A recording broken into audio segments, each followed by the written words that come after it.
This video is going to focus on the temperature of our air and isotherms, or lines of equal temperature. We're constantly recording the temperature of our air, but there are a lot of different ways that we could be measuring this.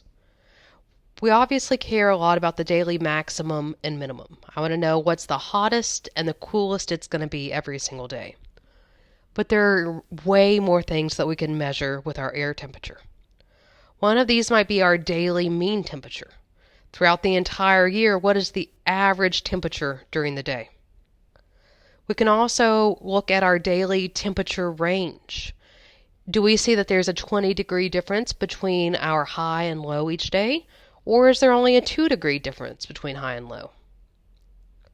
We can look at our monthly mean temperature, or what's the average temperature it is in January or July. We can look at the annual mean temperature, what's the average temperature throughout the entire year. And we can look at the annual temperature range. How does the temperature change throughout the year? How cold does it get in the winter versus how warm does it get during the summer?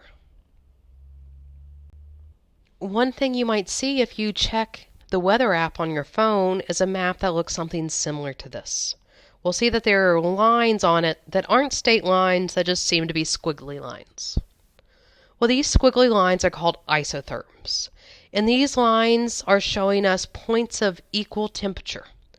So anywhere along this 80-degree isotherm is going to be exactly 80 degrees in its temperature. We can use these isotherms to very quickly figure out how quickly or how slowly is the temperature changing over a distance. This is going to tell us our temperature gradient.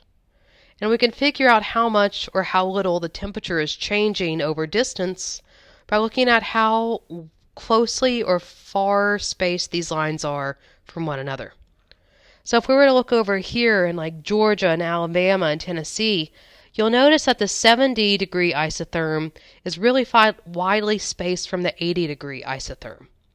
So that's telling us that all the way over here in Tennessee, the temperature is not changing as much as it is from Georgia.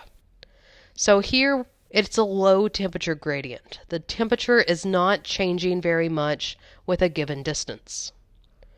But if we look out west in like Arizona and California, here we can see that all the lines are really closely spaced.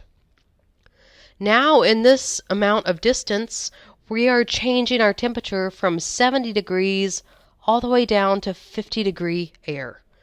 Here it has a high temperature gradient because we're very quickly changing the temperature of the air over a shorter distance.